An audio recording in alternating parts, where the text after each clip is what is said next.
Hello, ladies and gentlemen, people of YouTube and beyond. My name is Gerald. People call me Jerry.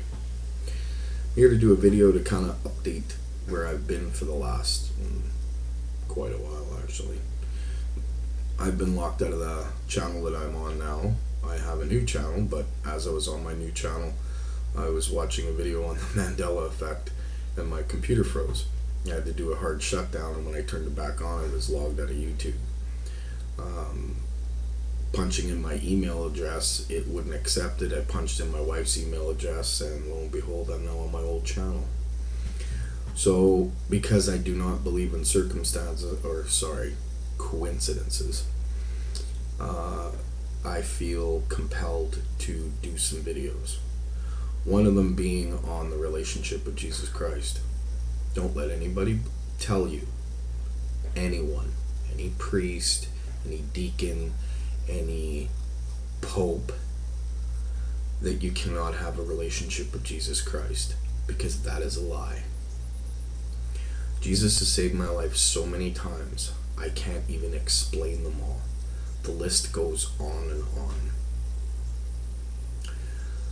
How does Jesus talk to you? That's an interesting question that most people ask, but don't seem to have the answers to. Jesus talks to you in your heart.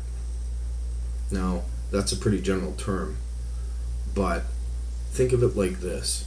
You know that gut feeling that you get when something's about to go wrong or could go wrong? I'll give you an example. My wife works at 7-Eleven, or worked at 7-Eleven for a while. I used to go pick her up after her shift, which was 1, 2 o'clock in the morning sometimes. And I was about to leave to go pick her up one night, and I got this really compelling feeling to wait. Just wait. And I'm looking at the clock and I'm thinking, I'm going to be late. She's going to be wondering what's going on. I don't want her to leave on her own. Again, more compelling feeling to wait. So I waited.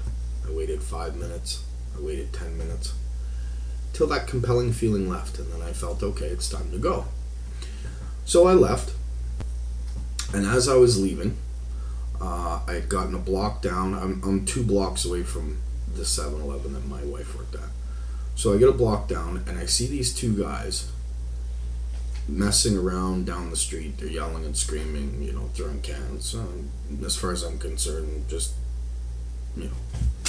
doing silly things. So I ignore it, I keep walking. As I get up to 7-Eleven, which is another block away, I hear this screaming. And I turn back, I didn't see anything. I thought, okay, somebody's just messing with me. So I get to 7-Eleven doors. I walk across the main road, I get to 7-Eleven, open the doors, and I hear this screaming again, help, help. And I look out, I walk into the parking lot, I don't see anything or anybody. So I go back into 7-Eleven, and I was like, that's strange. I just heard some guy screaming help, but I don't see anything. I don't know, I'm going to have to leave this one alone kind of thing. Guy at the desk agrees with me. So I go and I stand there and I'm reading the paper because my wife was just finishing up her duties and cleaning the kitchen part of it. And just before she came out, this gentleman comes running in the store covered in blood. He just got jumped by 2 guys, and they were kicking him in the head and on the curb. They split his eye, they busted his nose. He was pretty messed up. He had called in an ambulance, and police had arrived, and then when my wife was done, we had left. That was an experience from Jesus Christ. He told me to wait. He compelled me in my heart to wait.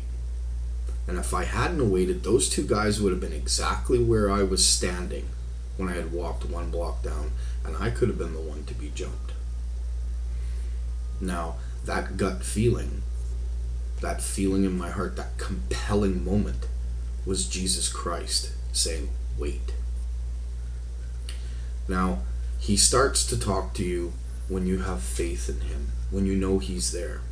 He may do it through a newspaper, he may do it through a magazine, a video, an experience. It could be through someone's conversation that they're having with you.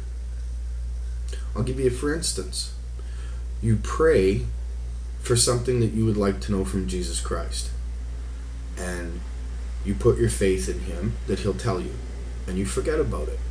Just leave it alone. He'll show you when in your time or ready to hear it. So you're having a conversation with somebody, and all of a sudden that answer pops up, the one to the prayer that you gave to Jesus Christ. Do you think that that was that gentleman that gave you that answer? He didn't know you prayed about it. He didn't know what was on your heart that you wanted to know. But Jesus did. And he spoke through that gentleman in ways that that gentleman didn't even know he was speaking. And you had your answer. That's one of the ways that Jesus Christ talks to you. Another way that he talks to you is through, let's say you've said a prayer and you need an answer on something, and you pick up this random newspaper and you're reading a story, and all of a sudden, bang, there's that answer that you were looking for. Because you were ready to hear it. Because your heart was open and you had faith in him. So he puts like a little light or a glint of light or a thought or a aha moment so that you understand it's him. And through those little aha moments, he teaches you to have faith and to listen. And the more you listen and the more you have faith, the more he comes to you. Eventually, he could be giving you dreams and even visions of things that are either to come or answers to the prayers that you have given unto him. All you have to do is have faith in him, and he'll have faith in you. That's who Jesus is to me.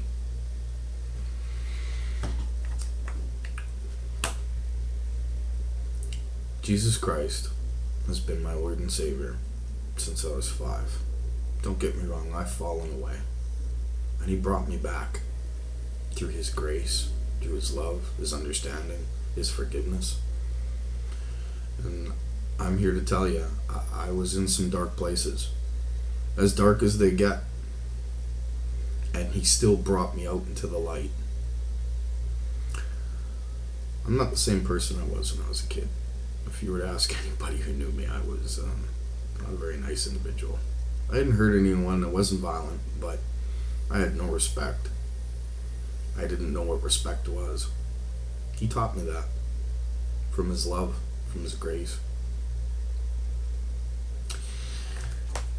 Anyway, I'm just here to explain how I know Jesus, so that you understand in the following videos how I know what I know. Because 90% of the things that I know through prayer. He'll either direct me in a motion or a way to go forward. He'll direct me in a form of research that I am to do for something I am to learn for him. He's my everything. Just have faith. Call out to him. Call out to his name. Know that he is there. Know that the Father in heaven, God, is there. And he watches after everything that we do. And he communicates to us through Jesus Christ.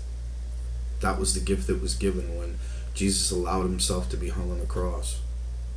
And remember, he allowed himself to be hung on the cross.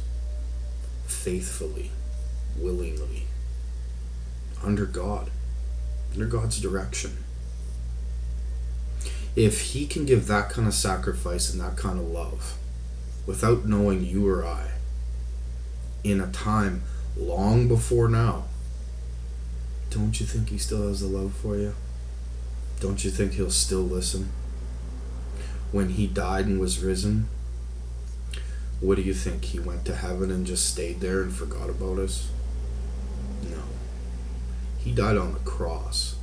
There's more to the cross than just a big stick. Okay? He died so that he can hear our prayers and bring them to the Father. He's the intercessor. He's the one, the in-between. He's the beginning and the end.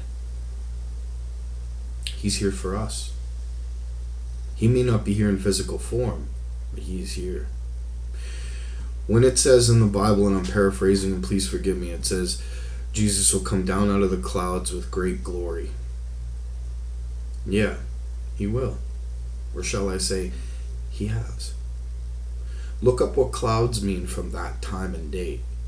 In the Greek, it means consciousness.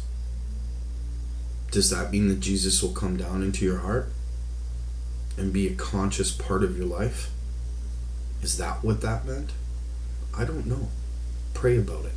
All I can tell you is my experiences and who I am with Christ. That's all. I love you all. I'll pray for you all. And in Jesus Christ's name, may this bless you in some way. Remember, don't take my word for it. Pray to him. Take his. God bless.